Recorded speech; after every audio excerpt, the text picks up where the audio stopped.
नमस्कार मित्रों, मैं आरती गंडवाल आपके सामने कुछ पंक्तियाँ कहना चाहती हूँ जो मैंने काफ़ी समय पहले लिखी थी कि वही चीज़ पास है और उसी से वंचित रह जाते हैं। अपने हुनर कभी कभी खुद के काम भी नहीं आते हैं। बड़े बड़े महलों में रहकर हम कितना इतराते हैं। खुली खुली सड़कों में देखो गाड़ी कैसे दौड़ाते हैं। देखो बेचारे मजदूर हमको कितना कुछ दे जाते हैं। खुद के लिए वह सड़क में फुटपाथ भी नहीं पाते हैं। जिनकी पसीने की बूंदों से बनी महलों की दीवारें हैं, वह मजदूर बेचारे देखो खुद झोपड़ी में रहते बेचारे हैं। जिन्होंने बनाए महल और सड़कें, हम हमेशा उनको क्यों भूल जाते हैं। ऐ मेरे देश के मजबूत स्तंभ, हम तुझको शीश नवाते हैं, हम तुझको शीश नवाते हैं।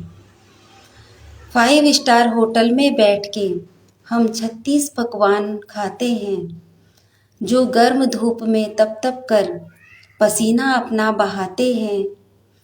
जब सर्दी के ठंडे दिन रात में हम रजाई में रहते हैं, उस वक्त वह ठिठुर ठिठुर कर खेत खलिहान में जाते हैं।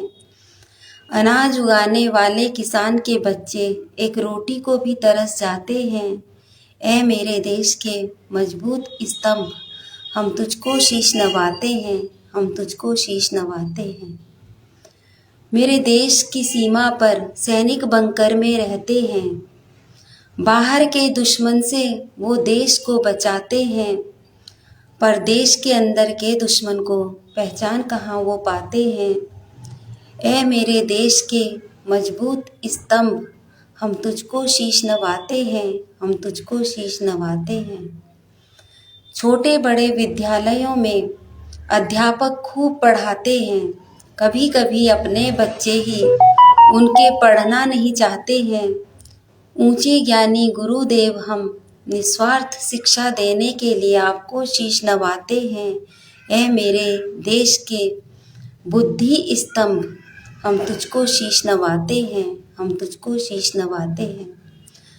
डॉक्टर बनकर जो हम सबके दुख तकलीफ मिटाते हैं, बड़े बड़े चमत्कारों से सबका जीवन बचाते हैं, पर कभी कभी खुद अपनों के दुख दर्द समझ नहीं पाते हैं। ऐ मेरे देश के स्वास्थ्य स्तंभ, हम तुझको शीश नवाते हैं, हम तुझको शीश नवाते हैं।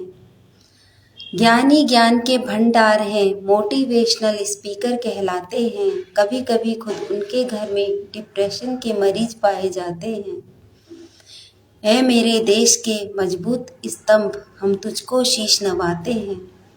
जरूरी नहीं बेटी जहाँ जन्म ले वह घर सच में लायक हो। कभी कभी बेटी के माँ बाप भी बेटियों की कद्र कहाँ कर पाते हैं, बेटियों की कद्र कहाँ कर पाते हैं। हम सब कहते हैं बच्चे अच्छे हों, पर हम समझ कहाँ पाते हैं कि हम भी कभी कभी अच्छे माता पिता कहाँ बन पाते हैं। अक्सर होता है ऐसा ही, जिसकी जो खासियत होती है उसी घर के लोग अक्सर उस चीज़ से वंचित रह जाते हैं, उस चीज़ से वंचित रह जाते हैं। मैं आरती गंडवाल, धन्यवाद, नमस्कार।